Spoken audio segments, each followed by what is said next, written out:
I had a legitimate battle here with myself. I was like, okay, so do I sit down and record more reaction videos or just normal stuff on the channel? Because I've recorded Aramanga Sensei and Hyoka earlier. Do I jump back into some more Fire Emblem because it's fantastic and amazing and I want it in my mouth? Or do I go ahead and jump in and finish the Volume 6 soundtrack reactions? And all of them have their merits. Continue on normally, obviously. Allow me to, push through those, do it all right up. Fire Emblem allows me to make more progress in that, especially since it's going to be a long series. And it's going to be one that's going to be good to keep up with it and always know what's going on. It's definitely going to be one of those ones. It's going to be real good to always have it in my head. It's a lot of fucking information I need to hold together. Who am I going to teach to do what? Am I going to go cook some delicious munchies with Bernadetta again? What the fuck am I going to do? Good to know these things. Or do I cry hard? Yeah, so this is going to be a motherfucker. Number one, if you guys haven't checked out the other ones in this little series, I have done 3 parts previously on the first 6 songs of the volume. I say first 6, but they're the 6 that I did first, I should say. Out of the soundtrack so far, Rising is still probably my favorite of all of the intros. I love it so fucking much. It's such a great fucking OP. Miracle was tons of fun. I really enjoyed it. It's probably still the least on my list. Probably right around with Lionized. I was expecting to like Lionized, and I still really do. But the other ones that kind of came out of nowhere. Holy shit. One thing I knew I was really gonna like going into it, because I love Neo. Ended up liking it even more than I thought I was going to. Big Metal Shoe was an out of fucking nowhere thing. I knew I was gonna enjoy it enough. Didn't fucking know I was gonna find it incredibly fucking yeah, this shit's just fucking killer. I love these lyrics. This is dope. What's up, Lamar? You here now? Awesome, I dig it. Had a great time. Nevermore broke my fucking mind. I have, since it's been maybe a little under a week since I listened to Nevermore. I have listened to that song maybe 50 or 60 times in between then and now. I cannot fucking express how much I fell in love with fucking Nevermore. It is so fucking good. Holy shit, do I love it. It is easily 100% top 3. That is 100% one of those ones like Red Like Roses Part 2 or This Life Is Mine, which is just that's everything I want. That is fucking perfect. It's fan-fucking-tastic. I am so fucking glad I didn't listen to Nevermore in the fucking reactions. I am so fucking happy I waited until now to do it. I want to scream. It's so fucking good. So that was the previous 6 songs on the soundtrack. And now, of course, again, we're going to be finishing up. Again, as far as I know, I'm going to be finishing it up here. I'm not going to be doing the acoustic for Armed and Ready. If I did do that, I would want to... I just do it with Armed and Ready. I would do both together. And again, I would love to go back and redo other songs if there would be interest in that. But for now, just talking about these ones here, I'll stick with the completely new ones. And that means the last 2 we have to do are Forever Fall and Indomitable. I believe I kept saying Indomitable and Forever Fall any other time I've talked about it before. But, and I think that was the original plan. But, upon thinking it over, I think the way I do want to handle it is going to be Forever Fall first and then Indomitable, because I think it's only fitting to end the very clearly Monty song, and the one that, again, I know they're both going to fuck me up. I'm really hoping I don't cry, but if you've ever watched this channel before, you will know that I will. And if you watched, my RWBY reactions, you will know that Indomitable fucked me up. A lot of it was seeing Summer. Summer broke me. That shit was bad. I was not prepared. But I've listened to that little bit of Indomitable a lot since it first came out. There's I think honestly, like, one of the only songs that I did listen to kind of over and over again was that bit of Indomitable that we did get in the finale. So I think that's probably the one I'm actually most familiar with. But even then, it was such a small, little bit of stuff. But yeah, so I think that's what I'm going to do. We're going to do Forever Fall first, and then we're going to jump into Indomitable. Also, should probably go ahead and say welcome to... Hey, hi, and howdy. My name is Shannon Elshook, and welcome to our RWBY Volume 6 Reactions Part 4. Probably should have done that in the beginning, but I also recorded Hyoka this week and proceeded to spend the first 2 minutes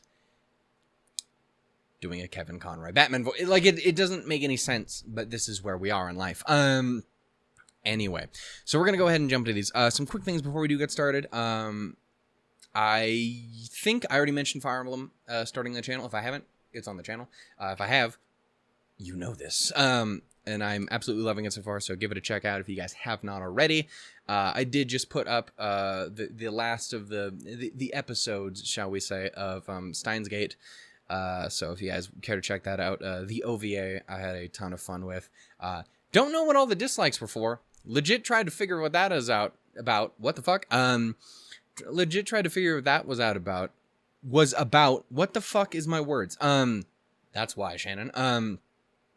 But yeah, no, so like I went to, everything was looking fine, and then I went to bed at one point, and then everything was fucked, and I'm like, what? Okay. So I can't tell, and no one ever leaves comments to explain what the issue is. This is annoying. Stupid. It shouldn't be so annoying, but it really is. So anyway, if you do check that video out, give it some love, because apparently it fucking needs it, because some people had a pissy day or something. I don't know. Or they just don't like the video. I don't know. But the only thing is I just don't know what the difference would be from any other episode of that series. You are not here to listen to me bitch about Steins Gate. Great show, though. Got a Jeremy Lay in that one. Like, with the illy. There's a J. Michael Tatum in that one. Like, the man's Kleins. Some other ones, too. Chris is in it. The man's Dr. Watts.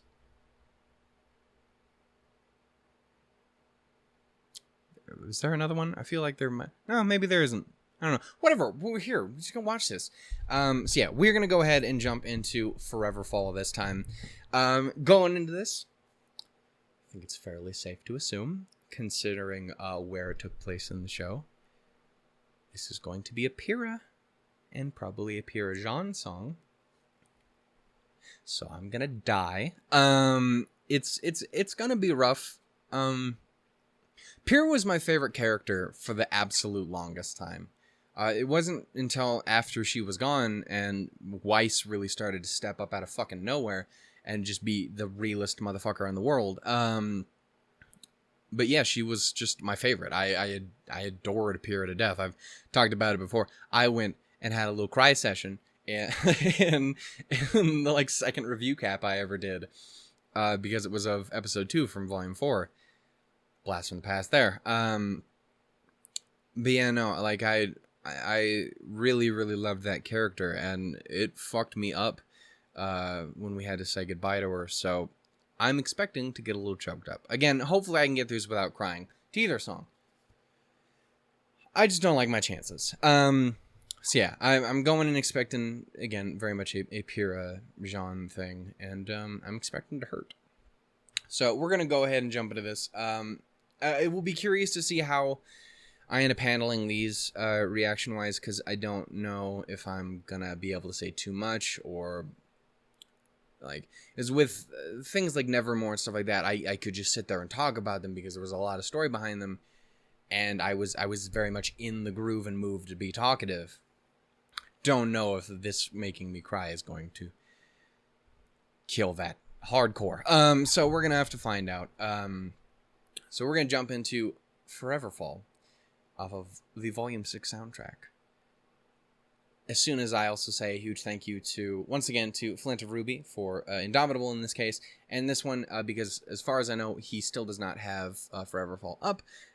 Thank you to, I believe it is, again, Batman Fangirl. So, thank you guys for the lyric videos. As always, you guys are top, and you guys are very helpful for making stuff like this possible, because this is a really, really, really fun thing to do. Anyways, we're going to go ahead in 3, 2, 1... engage the sadness. Oh, I really like this art, and I want to die. But yeah, no, it's literally, it's the song from Volume 3, like when they're sitting and talking, but with lyrics. Once, like a dream. God, this one hurt so much hearing it for the first time. That scene came out of I'm already okay.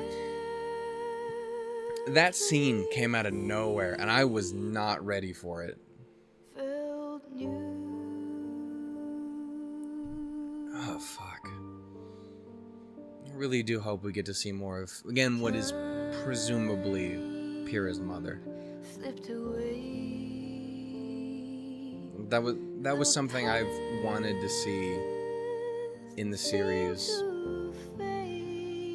since it happened. I wanted to be able to see Jaune meet her family. I talked about it for fucking forever.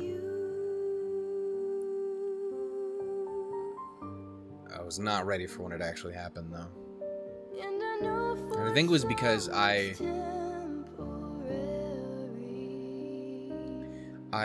kind of resolved myself that it wasn't going to end up happening, because it seemed like we were ready to leave Mistral. We weren't going to be able to have time to meet them. And then, of course, we got to Argus, and that shit changed.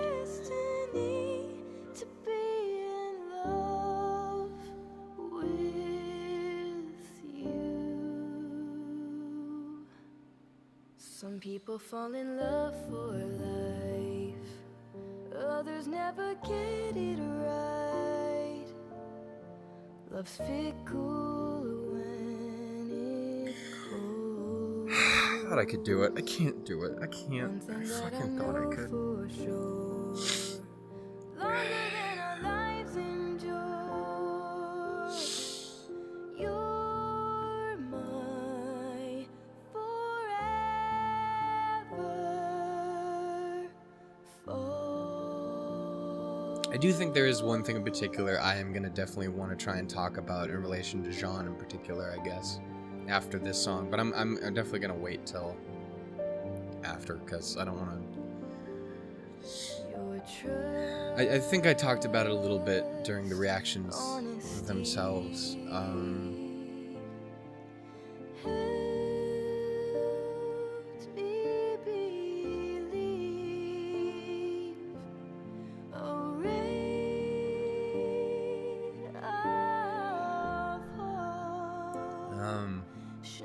But yeah, I'll wait till then.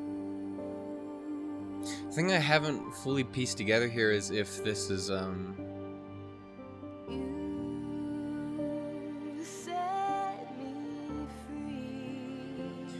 curious to see, because I haven't really pieced together yet,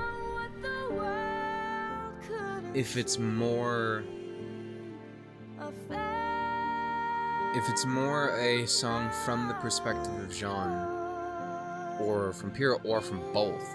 Because that's the thing, is listening to the lyrics, they both really feel like it could fit for either one of them.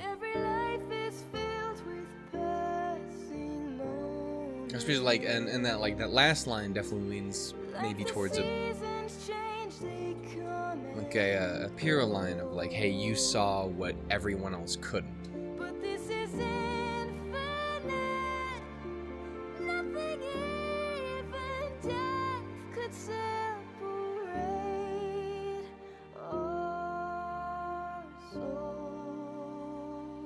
Yeah, I do think I talked about it, but it's definitely gonna be something I'm gonna want to talk about here in a bit. Some people fall in love for life, others never get it right. Love's fickle when it The chorus fucks me up. goes. Jesus. One thing that I know for sure, longer than our lives endure, you're my forever. Fuck.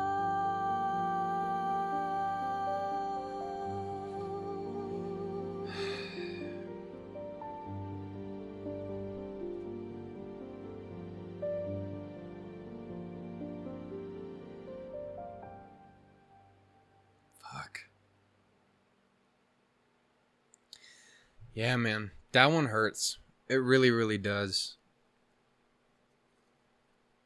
Because again, she really was like my favorite. I adored that character. I adored her optimism and her she is one of the sweetest and nicest fucking people ever.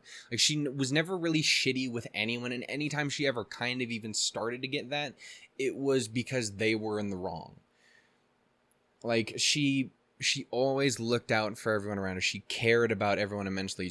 The one thing she wanted most of all in the world was to be similar to RWBY in a way, to be the hero, to be the one to change the world for the better. Not in it even for the fame, even though that obviously came with it, but that wasn't her goal. Her goal was to change the world for the better. There's nothing in this world she wanted to do more than to be a huntress.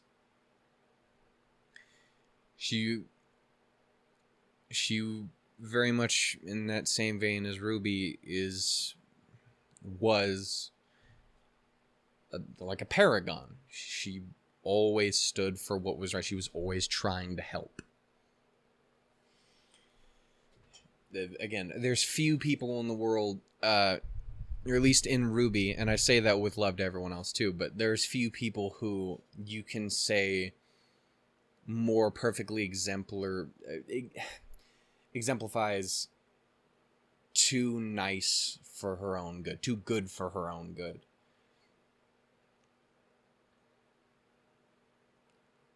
Yeah. It really did hurt to lose her, man.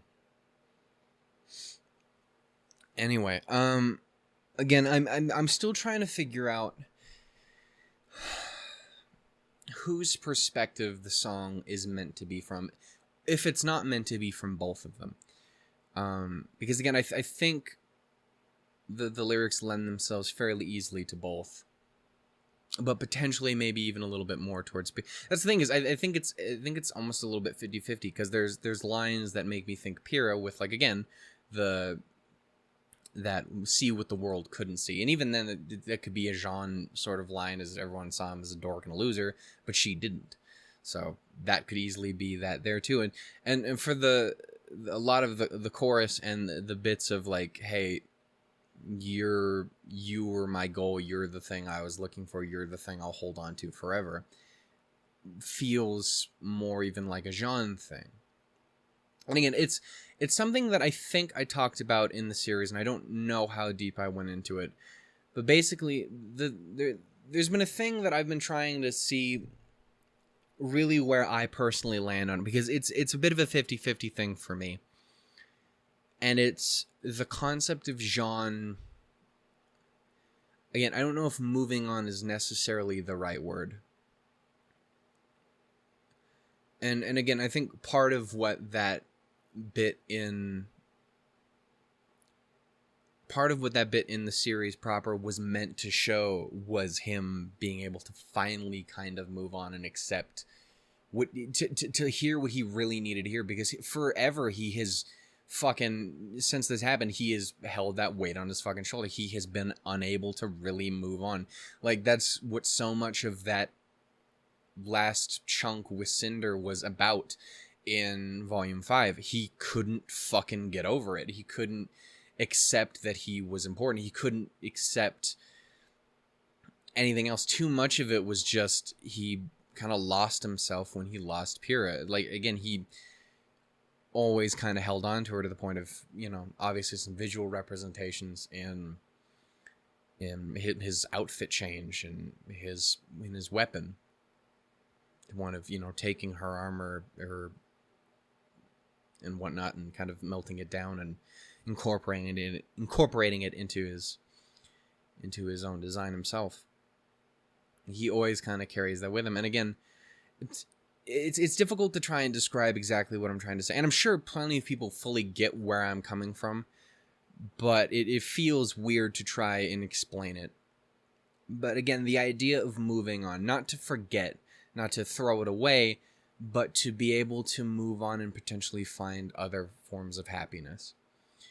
Because that's, again, it's that struggle of, and I'm sure plenty of people in real life have had this, where they've lost a spouse or someone that they really, really loved, someone they were in a relationship, something like that, where they've had to lose someone like that and then try to find a way to kind of get your life back and move on, and how that makes you feel and how that would make that person feel.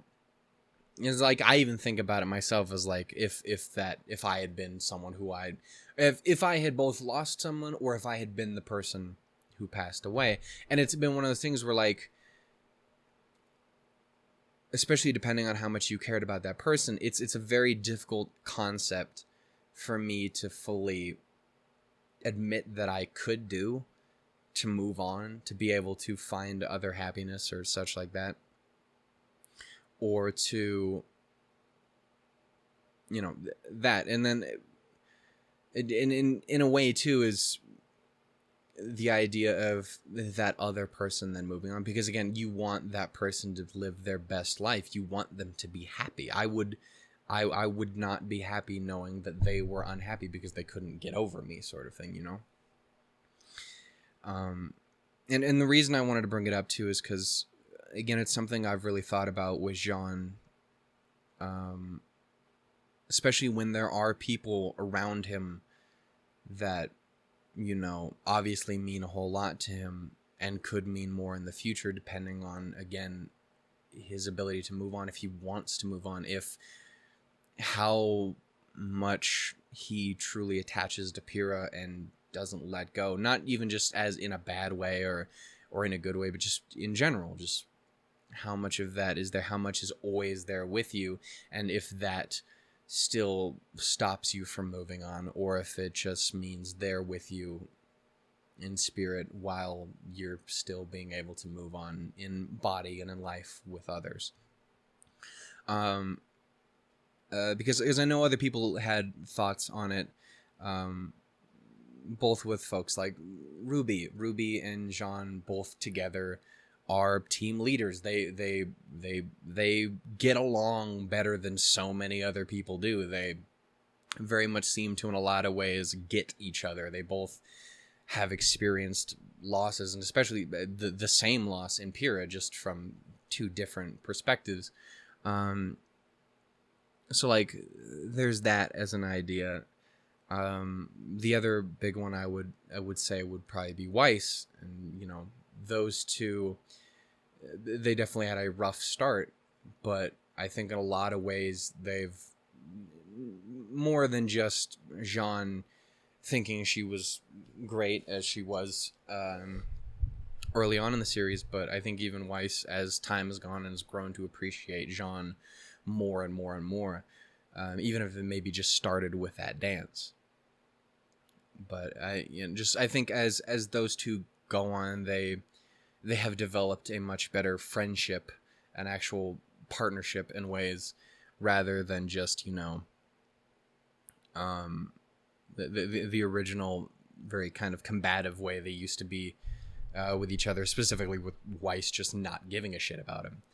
And I think more and more, especially with things like how they interacted when she got hardcore, and he was there to kind of help her out and save her. Once again, it seemed like very much they work together more and more well as time goes on. And again, I'm not committing to anything, and I'm not saying like, this is what I want, or this is how it should be, because it's not the view I have on these sort of things. I view media in a form of, well, this would be interesting to see if they did it, and if they didn't do it, I'd be curious what they do instead. Or even if it is, I would like to see this. It doesn't define it, or it doesn't hold anything to some certain thing. That's what so many people have about other series. Is I hate saying the word entitlement because it's shitty, and it's wrong in its own way.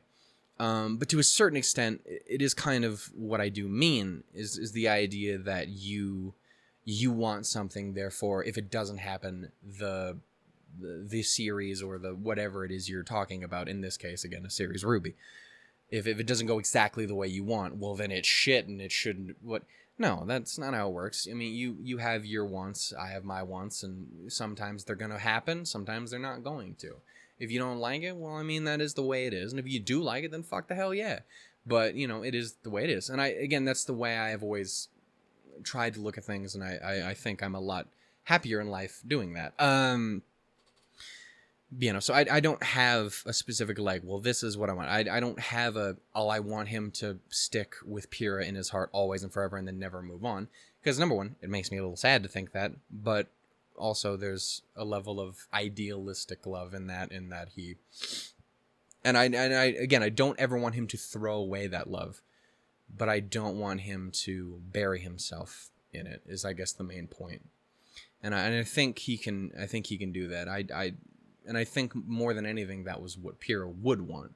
And Pyrrha is a very selfless individual, and I think more than anything, she would want him to be happy. Whatever form that does end up taking. And again, that's my point, is I want him to be happy, whatever form that ends up taking. Whether it means he does stick true to that and doesn't really ever move on in that way, or if he does, whether it would be with someone like RWBY or with someone with like Weiss, or who knows, could be anyone. Or maybe no one. Again, I don't know. But it's something I find interesting to think about, and it's something I would be interested to see what they do if they do decide to go down that route. For me personally, again, my biggest thing there is I just want him to be happy. And again, I know that was what Pyrrha would want. Because him moving on doesn't in any way mean he loved her less or anything like that. It just means he's got a whole life to live. And, again, if I was in that position, that would be what I would want. I would want that person to be able to move on. Anyway, that was the main point there. The other thing is, too, is I think I even talked about this as well. But it might have been a very... I definitely talked about it in, like, the Discord with other people, but I don't know if I talked about it in the reactions proper. And that is whether he moves on or doesn't. Thanks to episode 3 of this volume, we got a direct confirmation that an afterlife in some sense or form does exist. That is a thing. There is a heaven, hell thing, whatever, alternate limbo. There is something out there where the people who are no longer here go. And with the more and more we push towards bigger, crazier shit, gods existing and fucking shit up like crazy dicks, you didn't have to break the moon. Can I just say one last time too, is I fucking love Homeboy's voice for the God of Darkness. Like and I love his design too, because he reminds me of a fucking archdemon. Like I love it. It's the VA who voices Marcus in Borderlands. Like, it just, I don't know. I love his...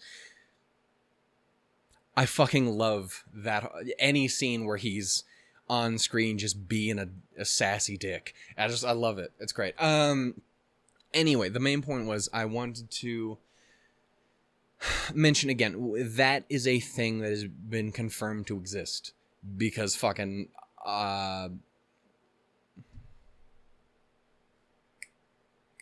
Ozma. There we go. I was like, it's not fucking Oscar. It's not Ozpin. What the fuck other Oz? It's Ozma was there. So that's clearly a thing that exists. So by the end of the series, whether it be because we lose Jaune or not, or Juniper in general, please God no, said we're going to get fucking Nora backstory in this next volume. That scares me. That always scares me, because when you know more things, that means they're dangerous. So this got me fucked up with volume 4. Don't do it again. But like, regardless of how we get there, the idea of potentially seeing Pyrrha again, whether it be in the form of, you know, again, Jaune meeting her, everyone meeting her, however it is, that the fact that an afterlife exists means that she, even if not in a living form, she does exist in that afterlife as a spirit or whatever. So, again, for me personally, I really hope he doesn't have to die for it to happen. But like, it's just something I was thinking about as soon as it first came up that an afterlife existed. I was like, I think that would be a way you could see Pyrrha again. Even if it's just to say, hey, we fucking did it. We fucking did it. Whatever it is we did. Salem, we did that. Fucking gods, maybe we did that. Don't know. I don't know how the series is going to go. But like, whatever they need to do, they can kind of have that and maybe have a closer. And hopefully, again, it won't be fucking Jaune being dead. But at least even if that is the way it would end up being, then those two would be together. I don't know. It's just it's a really difficult topic, because again, I love those two characters in general are some of my all-time favorites. I fucking love Jaune. I love Pyrrha to death. They're poor phraseology. I really do love and appreciate those two characters, and they always had one of my favorite stories in the show, and I'm very curious to see, again, even in death, infinite and unbound by death, even beyond that, where it does go, because it does still surprise me every once in a while, with there being more to it. Things like Jaune's training in episode 2 of Volume 4, like I said, and of course the scene where this came from. I don't know. It's one of those things where just that story is something the story of those two characters is something that I personally have a ton of investment in, which isn't saying much. I have all of the investment in the world in fucking RWBY. So, you know, it is what it is. But just like, I don't know. I'm very curious to see what they do with it. Again, my biggest hope is that just Jaune has peace. And I think this was the big start of that, or maybe even the big push that he really just needed. I do hope we get to see more of, again, what is assumedly her mother. As far as I know, it has not been confirmed any which way. Like I know that Jen at one point confirmed that like it wasn't some shit, but like that it was real, I think was the big thing. But yeah, considering the fact that we didn't get any like statement on her name or who she was, it wasn't like flat out said like, oh hey, it's her mom. And the fact that they were still hiding it after that point makes me do think that there's more to it, and that we will see her again at some point. And just in general, it's fucking awesome to have Jen back to voice her. It was really great. Anyway, I'm gonna go ahead and listen to this again. I really don't know if there's gonna be much I can say. I just talked so fucking long about it on the one go. I just want to hear it again, and then we're gonna go ahead and pretty much just move right on into Indomitable, which again, that one I think is in a ways. I thought I wasn't going to have much to talk about Foreverfall, but then I did. And I didn't think I was going to have much to talk about Indomitable, but I probably will, because Monty means a lot to me. It means a lot to all of us. But, yeah. This channel literally would not exist without him. So, we're going to go ahead and jump into Foreverfall again, just for one last listen through. In 3, 2, 1, go. I really do love this art too. I don't know who did it up, but it's really, really nice. I hope it says it in Homegirl's description. I'm assuming Homegirl. If your name is Batman Fangirl, I'm assuming you're a woman. I apologize if I'm incorrect. But it was an interesting name choice on your part. Oh, I need a fucking laugh. If I wasn't laughing, I'd be crying.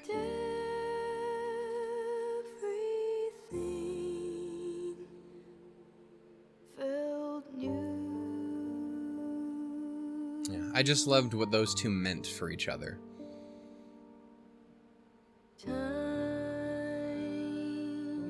Jaune was just this loser who just was all like, I want to get a girl, I'm going to be a hero like the people of the past, I'm not going to be a loser no more, it's going to be great. And she was like, I'm just going to go through and be a huntress and do what I got to do, and it is what it is. And then they met each other, and then they fucking pieced each other together. They really did kind of make each other whole. They gave him...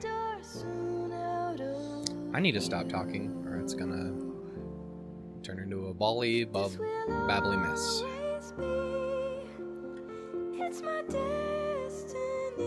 You know, these are the kind of lines that made me want to kind of bring that up, because, again, even with the moving on, I can't stress enough that I don't mean forgetting, but I do mean moving on.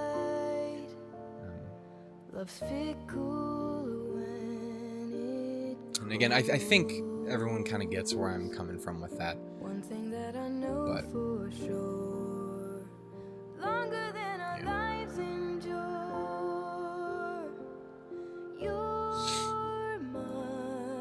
I really do honestly hope they get to...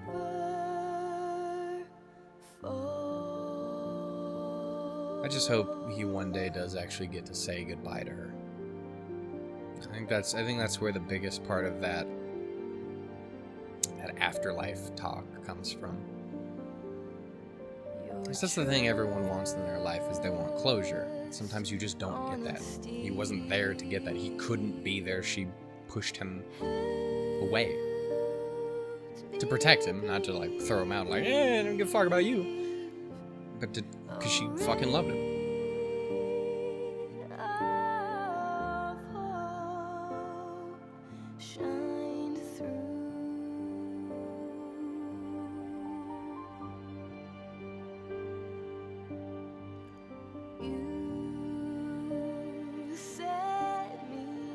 You know, that's what everyone wants in that sort of situation. It's rarely something you get. You rarely get a chance to say goodbye.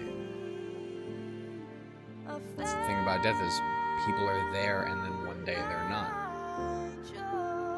Fuck, that has been very relevant in things as of late, just even like on the channel. Obviously with things like Kyoto Animation, if you've kept up with that.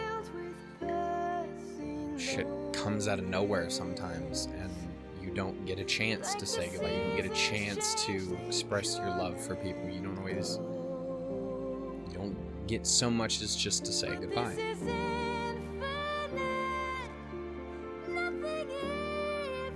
So that is my hope. And if we don't get that,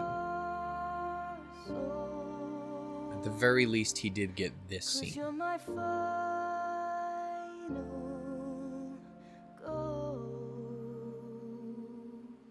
Because I think that's what he needed more than anything else. And